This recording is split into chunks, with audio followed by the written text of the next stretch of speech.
Well, it all began, innocently enough, as these things usually do. Shortly after seminary, some friends gave me a couple of place settings of fiesta ware. You know, that colorful Art Deco style dinnerware first produced in the 30s, 40s, and 50s? Well, for a time, the company stopped producing fiesta ware, and then they started up again in 1986 with bold, contemporary colors. Unfortunately, my friends had no idea what a monster was born with the gift of those couple of place settings. I noticed immediately, of course, that there were a number of colors that I did not have, and so I set about correcting that problem. But then you see there were all the accessories, bread and butter plates, and coffee mugs, and demi-tasse cup and saucers, and bouillon cups. Why, I couldn't possibly set dinner without bouillon cups for each of my guests, could I? And of course, it goes without saying that I needed all of those accessories in every color. And then I noticed that while you could buy fiesta ware at a number of different stores, Bloomingdale's and Macy's and the like, each store only carried a certain number of items. This required you to hunt around for all of the pieces that you needed in your collection. And then one time I was on vacation and discovered to my dismay that the company apparently shipped different items to different parts of the country. There were no chili mugs or gravy bowls in the East. Now I was in real trouble. And to make matters worse, about every 9 to 12 months, they would release a new color, and the collecting would start all over again. And I'm rather ashamed to say, a ridiculous 24 colors later, it all began innocently enough, didn't it? Right after seminary in the early 90s. I don't suppose anyone else here collects anything or has any particular attachments. Actually, being attached is one of the things that we seem to be almost hardwired to do. Maybe our attachment doesn't necessarily express itself in collecting things per se, but we do tend to collect or create around us a world that is more manageable. Most of us enjoy a certain sense of order or routine, and so we often surround ourselves with things at times, or beliefs and ideas, relationships that feel comfortable, that make us have a sense that the world, which would otherwise be rather chaotic, is more manageable.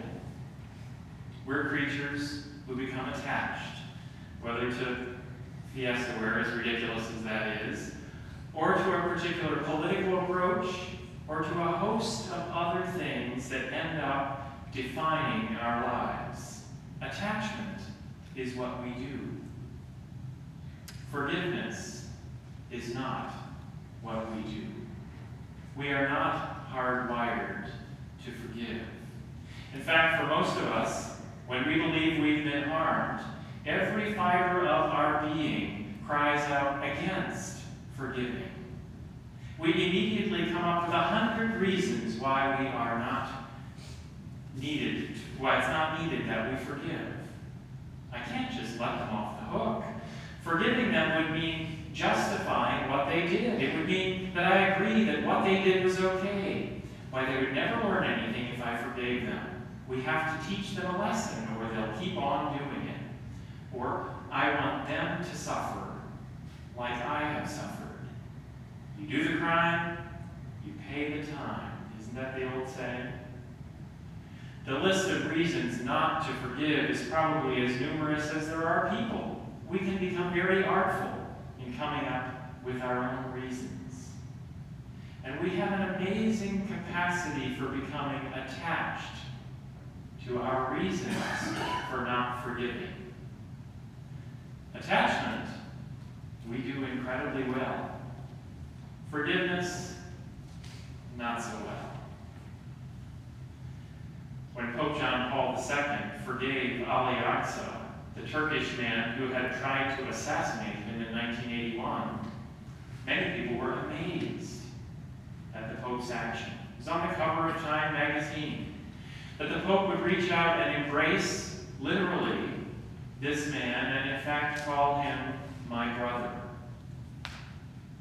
When the Amish community, not so long ago in Nickel Mines, Pennsylvania, forgave the man who lined up and shot to death 5 of their young daughters in the one-room schoolhouse, and then extended compassion to his wife and family, many of us imagined ourselves in that same situation and wondered whether we were capable of doing the same, or whether it was even right to do what they did. Whether the offense is horrific as that in Pennsylvania or relatively minor in the grand scheme of things, forgiveness does not come naturally to us.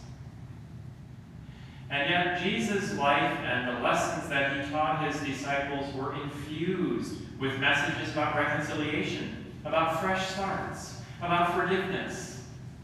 I'm remembering the woman at the well, or Zacchaeus, the tax collector, or the woman caught in adultery, and all those men standing around prepared to accuse her.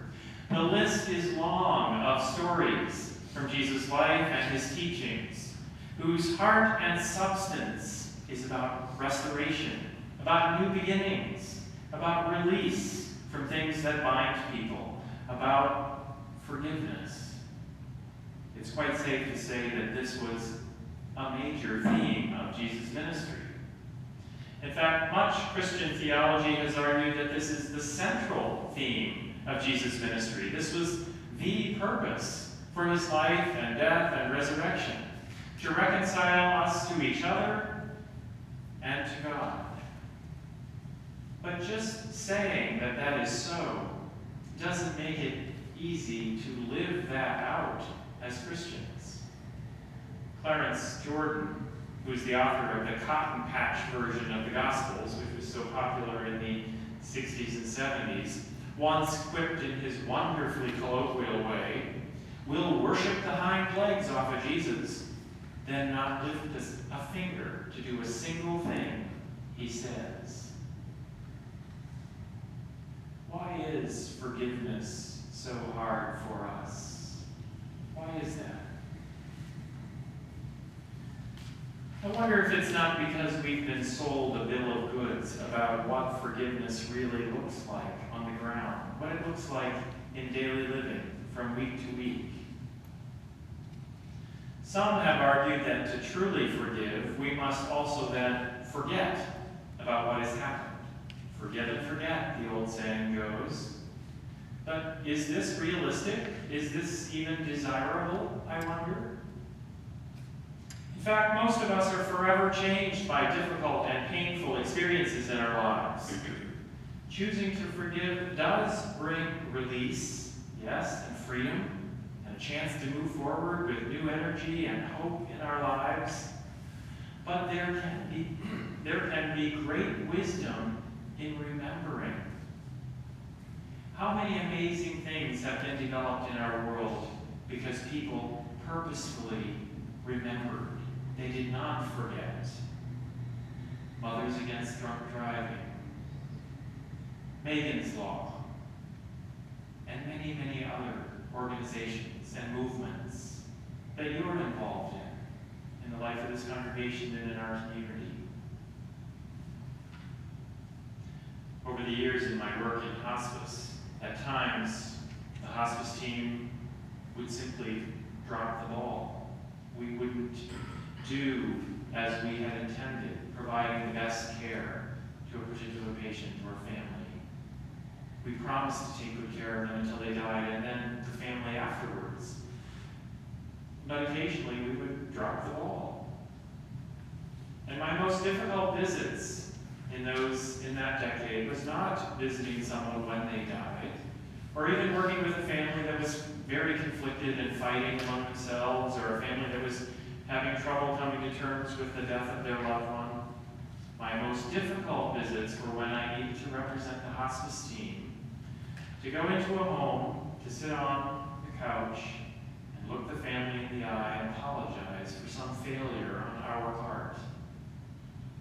To acknowledge clearly and name what had happened, what we had done wrong, and what we had learned from the situation, and what we would do differently so that no one else would experience what they had experienced while they were in our care. So often in those situations, thanks be to God it wasn't too often, but so often forgiveness was extended. Because when we were upfront and honest, they knew we would not forget what we had done. And it wasn't because when we left, I was carrying a great burden and was heavily laden down with guilt. No, in a way they had set me and the team free. And so we could move forward with new energy and new commitment to be our best and to really care for people as we promised to care for them. We were set free because we had been and continue to be forgiven. Not because we or they had forgotten what had happened. Some have argued that to forgive, we are set free from the feelings about the harm that we have experienced. We're set free, never to be concerned by those feelings again. But is this realistic, I wonder? Is this even desirable? In fact, for most of us, forgiving is a process, a choice that we make again and again and again. That's not to say that people can't experience complete freedom and release in a moment. People do have such experiences and testify to that. But more often, it doesn't work that way. We need to choose to forgive, and that choice is made consciously, daily, again and again for a time. In fact, it becomes a part of our routine. Each day to forgive until we realize, at some point, we wake up and we realize the sting is gone. The feelings are not there as they once were. Not only have we chosen to forgive, but over time, we've been released of the painful feelings as well. Not that we are caught off guard from time to time, years later, surprisingly, rushes back. But then we choose again. True forgiveness, it seems to me, is more like the coming of fall in Phoenix. It just takes time. And we're often impatient. We'd love God to turn on the cosmic air conditioner and just cool things down right now. I'm ready for that. But it just takes time. Some have argued that forgiveness means that relationships will be restored, returning to what they were or even improving. And that if this hasn't happened, then true forgiveness really isn't present in our lives. But is this realistic? Is this really desirable? At the end of the day, I believe forgiveness is about what happens within you.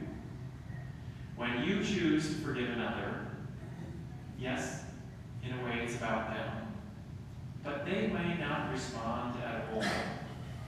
They may not even think that they've done anything wrong, or they may understand what happened very differently than you do, not nearly as hurtfully as you think it was. Or they may have moved away, they're out of your life, they're gone. Or they may not even be living anymore. Does that mean that I can't forgive if the person won't participate, won't respond? Or what if they can't participate? A family member who's no longer living. It's true at times forgiveness does involve a restored relationship. And when it does, it can be an amazingly joyful and freeing experience. That's the definition of grace. A fresh start. Forgiveness. Being set free. That's a beautiful thing. But at the end of the day, you forgive someone so that you can be set free. You forgive so that you can stop clutching onto your heart, onto the hurt. That story that you're attached to, and how it explains why and how you've been wronged. We forgive because in no longer clutching the hurt to our hearts, in releasing the story, in letting go of the reasons we've become so attached as we are very good at becoming attached, we find ourselves standing with open hands. And it's amazing what can happen in life when we stand with open hands. It's true that we're vulnerable when we stand with open hands. We have to be willing to let down our defenses and to recognize that we are all the same. It's a humbling thought. Yes, I was wronged, but the tables could very easily have been reversed. And had I been in your shoes, I'm capable of doing exactly the same thing. With open hands, we're vulnerable, but we're ready to be restored to relationship. When we open our hands, we let go of imagined power that we hold over one another. You've wronged me. You owe me. I'm better than you. There's imaginary power in clutching onto that notion, and it's no wonder that we become attached to the idea that we've become wronged, and we don't want to let that go, because as long as I've been wronged, I'm better than you. I'm right. But I'm also alone, hanging on to my imaginary power over you, feeling self-righteously better. But with open hands, I can let that make-believe power go. And I can create the possibility of connection with you, of finding again the best that is you, and of you having the possibility of finding again the best within me. When we choose forgiveness, we choose possibility, unlimited possibility in our lives. And it may not mean that we forget what happened. It may not mean that we don't have feelings about what happened. It may not mean that a relationship is restored to wholeness. But my friends, Jesus lived with incredible commitment to reconciliation between people who had previously misunderstood one another or even despised one another. And we are called and given the strength to live out that same commitment. Jesus offered new life and healing and hope to faithful souls and branded sinners alike. And we are called and given the strength to offer that same welcome in this community of faith as well. Jesus forgave generously, with open hands, demonstrating his love for us. And we are called to follow him, learning to forgive one another.